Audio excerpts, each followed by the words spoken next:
Stephen wasn't interested in the moral conflict of drone bombing migrants. He wanted to know whether anyone could stop America from doing it.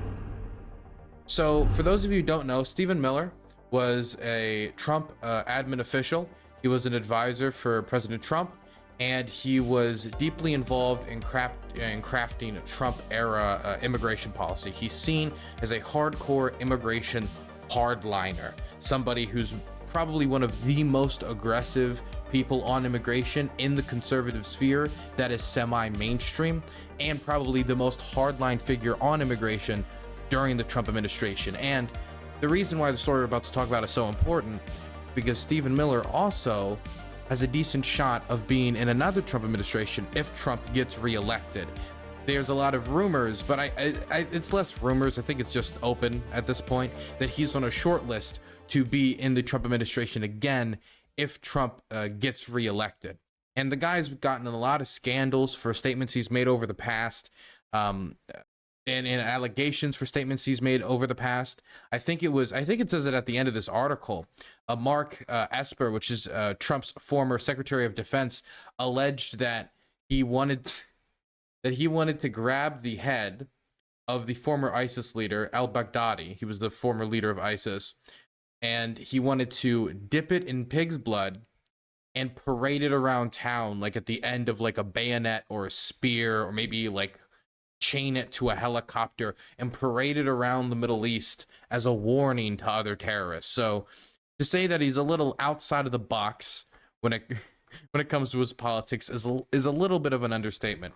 But there's a new book that's been published by, well, it's not been published, but it's going to be published. The Rolling Stones has reviewed it by Miles Taylor. Now, Miles Taylor is a Trump administration official, well, a former Trump administration official, who has become a major critic of the Trump administration and actually completely flipped on him after working within his administration. Apparently, he was not happy by how Trump ran things, and he's publishing some works about his time in the Trump administration. He's going to be publishing a book, and in this book is a claim from Miles Taylor, who was Donald Trump's chief of staff for the Department of Homeland Security.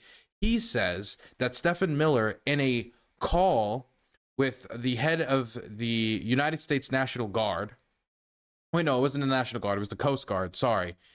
In a conversation with him, he asked him, or basically proposed, to bomb migrant ships. That if migrant ships were traveling in international waters, coming to the United States, couldn't we just treat them like terrorists and just bomb them and kill them and stop them from entering the United States? Now, there's a few asterisks I gotta put here.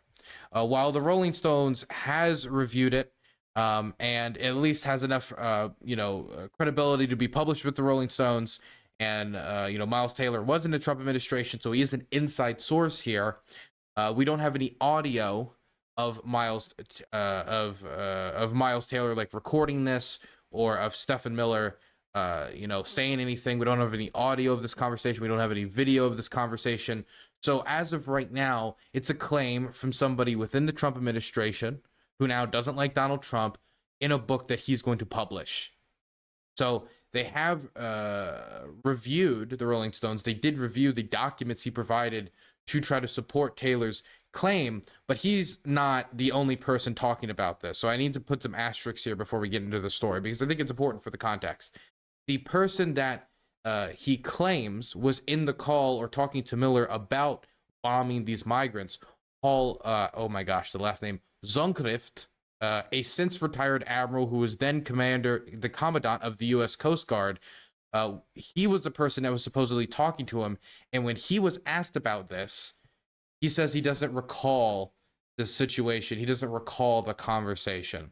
And this is particularly of note because this guy isn't like a Trump fanatic or anything. He was actually a Obama administration appointee until his resignation, I think in 2018 or 2019, as he went into retirement. So this story is not 100% concrete. We know it's true. As of right now, it's a claim from Miles Taylor. Miles Taylor has been asked about the fact that Paul did not recall this conversation, and he is adamant that it still happened. and that that Stephen Miller 100% said this. So I still think we should review the claim. And I'm going to review the claim, and then I'm going to connect it to something else, which makes me, even if this isn't true, I still think we should talk about it because of another thing that Donald Trump is very famous for, another statement he brought forward. So let's go through what Miles Taylor is claiming that Stephen Miller said. Let's go through the interaction. So here is the conversation. It happened in 2018. Admiral, the military has aerial drones, correct? Stephen inquired. Yes, Paul replied. And some of those drones are equipped with missiles, correct? Sure, the Commandant answered, clearly wondering where the line of questioning was going. And when a boat full of migrants is in international waters, they aren't protected by the U.S. Constitution, right? Technically, no, but I'm not sure what you're getting at. Tell me why, then, can't we use a Predator drone to obliterate that boat? The Admiral looked nonplussed. Because, Stephen, it would be against international law. According to the book, Miller begins arguing with Paul. The United States launched airstrikes on terrorists in disputed areas all the time, Miller said, or retaliated against pirates commandeering ships off the coast of Somalia. The Coast Guard chief calmly explained the difference. America attacked enemy forces when they were armed and posed an imminent threat. Seafaring migrants were generally unarmed civilians. They quarreled for a few minutes. Stephen wasn't interested in the moral conflict of drone bombing migrants. He wanted to know whether anyone could stop America from doing it. The book continues. Admiral, Miller said to the military chief 30 years his senior, I don't think you understand the limitations of international law. If this is true, this is a Trump administration appointee while he's in the Trump administration and has the ear of the most powerful man on the planet, Donald Trump, calling, or at least trying to find a pathway for the bombing of migrants fleeing their homes, fleeing their countries to the United States. Some of them might be coming for economic reasons. Some of them might be coming because they're fleeing gang violence, or they're in danger in their home countries, or being targeted in their home countries for political dissent, or, gang violence, any number of reasons. He believes, according to this book, that, if you just blow them up, at the end of the day, you're just protecting American sovereignty. Obviously, this is highly illegal. Obviously, this is a horrific war crime. This is the type of stuff that 80 years, 90 years after the Holocaust, we look at. And because I remember the Holocaust, I don't remember the Holocaust, but I remember when learning about the Holocaust in high school, learning that we turned away ships. And I just thought that was unbelievably evil. I couldn't believe that we turned away people who were going to go back home to persecution, some of which would survive the Holocaust, some of which would find other places to live, but some would go home and be killed by the Nazi regime. And that was turning away migrant ships. Ships fleeing the Holocaust. Now, in this instance, many of them aren't fleeing genocide or the Holocaust. They could be fleeing gang violence. They could be fleeing political persecution, or they could be just trying to find better economic conditions, a better way of life. But this is, in a way, even more evil because we're trying to guarantee their death here and now by just blowing them up, obliterating them. This is the type of stuff we look 80 years back on the ship coming to the United States full of Jews fleeing Nazi Germany and say, we would never do something like that again. And Stephen Miller is saying, no, let's top that. No. I want to remix that and put that on my new album. I want to see how much I can top our last high score when it comes to being an evil monster and showing the worst aspects of American society. Now, if this is the case, obviously Stephen Miller should not only be isolated from being in the Trump administration in the future, which again, he still has a decent shot in being in the Trump administration if Trump wins again. I doubt this report is going to dissuade Trump, and we're going to get into that aspect in a moment. But also, due to the fact that there's no audio and there's no video, this is, as of right now, a claim from a former Trump administration official that no longer likes Donald Trump, which is going to be pointed towards as a way to discredit the story. But if this has any connection at all to what Stephen Miller said. In reality, not only should he not be allowed to be in the Trump administration or be on a short list for appointee picks, but he should also be cut out of conservative mainstream American political discussion, out of these circles, if he's legitimately advocating for war crimes and blowing up the people coming to the United States for a better life. Now, you can disagree with the process and how they're entering the United States, but in no interpretation of international law or American law is it legal for you to open fire on a bunch of unarmed civilians trying to enter your country. There's no interpretation of the law that makes it okay, and there's no interpretation of morality that makes that okay, unless you're trying to go for like Yevgeny Prigozhin's like ethics and morality, or some of the worst monsters in history's ethics and morality, and just to kill them all. Like, you do whatever you want. You're just an open thug and war criminal. Now, when it comes to Trump and why I still think, even if there's audio released of this, Stephen Miller might be an appointee, is because Donald Trump himself is very sympathetic to killing civilians. In fact, Stephen Miller, this is already shocking that somebody in the Trump administration called for this. Definitely when these were supposed to be the people that reeled Trump in. Remember that? Remember that theory 2015, 2016 after Trump got elected? Or during on the campaign trail when people were asked like, hey, Trump's kind of, off the cuff. He called for banning Muslims on the campaign trail. Are you sure he can reel this guy in? They're like, don't worry, we'll surround him with experts, and the experts around him will really keep him in line. And these were the experts that they chose to keep him in line. But Trump himself called for bombing civilians. I know this feels like ancient history, but during the 2015 campaign cycle, as the war in ISIS was reaching its peak in its violence, as they were pushed back from the city of Kobane and the long campaign to take their last territorial holdings were underway in Operation Inherent Resolve, Donald Trump was talking about how tough he would be on ISIS. On one hand, he was an isolationist, anti-interventionist. On the other hand, he was like, bomb them all, kill them all, slaughter them all. That kind of imbalance in his foreign policy philosophy is something I could ramble on all day. But the more important part here is during his rant about how tough he's going to be on ISIS, how strong he's going to be on ISIS, he says he wants to kill their family members.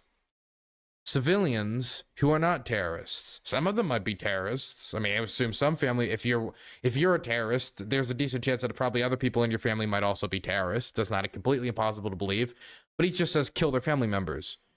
Wives, husbands, children, parents, just civilians. And then he doubles down on it as the Fox News crew just kind of sit and, well, they don't show like a visual shock. They don't know how to respond to it. They don't know if they're supposed to push back on it or if they're supposed to comment on it at all. Listen to this. Go and find out where they are, take them out. Don't even worry about a coalition. I like to do one thing at a time. I would knock the hell out of ISIS. Okay. I would hit them, Brian, so hard like they've never been hit before. What about civilian casualties? What about the fact that we're targeting them and people are very concerned about collateral damage? I would do my best, absolute best. I mean, one of the problems that we have and one of the reasons we're so ineffective is, they're using them as shields. It's a horrible thing. They're using them as shields. But we're fighting a very politically correct war. Yeah. Well, we see that happening in the other thing is with the terrorists, you have to take out their families. When you get these terrorists, you have to take out their families. They care about their lives. Don't kid yourself. But they say they don't care about their lives. You have. I mean, this is pretty clear cut. This is unbelievably clear cut. And we've known this audio to be in existence for about 8 years now. He said this this is 2015. This is 8-year-old audio now. So while it might be shocking to learn that people that close to the President of the United States didn't want to bomb America's terrorist enemies, they don't want to bomb, some enemy army, but wanted to bomb a bunch of men, women, and children, paying human traffickers every dime that they have in order to smuggle themselves into the United States in pursuance of a better life, he thinks the solution could possibly be blowing them up, depending on how you judge the credibility of Miles and his testimony in his book as a former Trump administration official, the former chief of staff for the Department of Homeland Security during the Trump administration. It certainly wouldn't be the first outrageous statement that Stephen made. But putting that aside, this issue goes all the way to the top of the Republican Party, with Donald Trump the most likely nominee for president in 2024 for the Republican Party. Ron DeSantis might take it. Maybe somebody else will somehow scrape it away, but Donald Trump is the most likely option. And when you look at how he talks about the drone campaign here, if you look at how he conducted the drone campaign in the Middle East, there was a massive increase in drone strikes. There was a massive increase in the amount of censorship about those drone strikes as they restricted more and more information from the media, from them to be able to analyze civilian casualties, for them to be able to analyze how precise our strikes were, how many strikes we were engaged in, where exactly we were striking. This information was restricted from the press, from the free speech president, by the way. It was restricted from the press, the guy who was talking about all the transparency and clearing the swamp, and he pulled down the blinds over the military-industrial complex as he engaged in an extremely brutal air campaign, dropping the mother of all bombs on Afghanistan. People talk about the Afghanistan peace deal, but he started, much in the same way Nixon started in Vietnam, by escalating the air campaign. When Nixon got into office off of a campaign promise of ending the Vietnam War, one of the first things he did was escalate the bombing campaign because he thought that he could maybe actually, maybe he could turn it around. And there's also an idea about fighting while you're negotiating. This goes all the way back, not all the way back to Korea, it goes before that as well, but that was something that was American diplomats considered during the Korean War. But that was something Trump did as well. During the first 3 years, he heavily escalated the bombing campaign and even escalated troop deployments as well. But that's not as covered by the Trump administration because in hindsight, after seeing, how the war went and how we left Afghanistan, an escalation in the bombing campaign, an escalation in the cost, an escalation in the troop deployments doesn't look so politically palatable. Even if you can make an argument about trying to equip the ANA in the best possible scenario to try to keep a somewhat stable, if a corrupt Afghanistan, but at least somewhat democratic Afghanistan that's going to be more considerate of the individual human rights of women and minorities, you can make that argument. You can make that argument all you want. But at the end of the day, that's less palatable now. And so Trump doesn't talk about it. And instead, he tries to pretend he's the peacemaker. He'll concentrate on the Abraham Accords instead of concentrating on his escalation of drone strikes, not only in Afghanistan, but across the world, and the restriction of that data, and how he pursued an air campaign that matched his rhetoric on the campaign trail, at least when it comes to stuff like this. I mean, his first raid killed an American girl in Yemen. His first raid as president, a raid which Obama had denied because he thought it was too risky. So if Trump wins election again, I don't think this mindset has gotten out of Trump's head. And I don't think the people around Trump are going to put many checks and balances on him if he's picking people like Stephen Miller.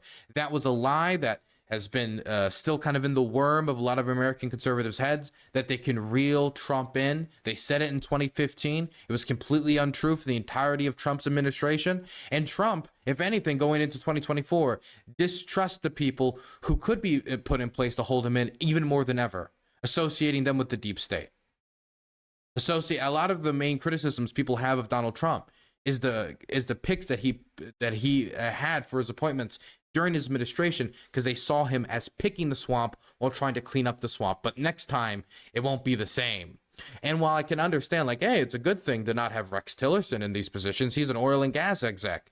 What a lot of this is actually going to mean is even more nationalists, even more extremists, even more people that completely thumb their nose at international law. And that, to me, is concerning. Not because they're getting rid of the deep state swamp people who are tied with the military-industrial complex and tied with the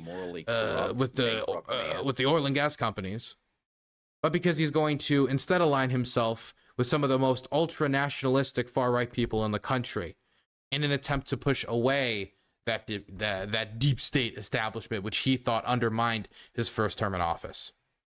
Very concerning.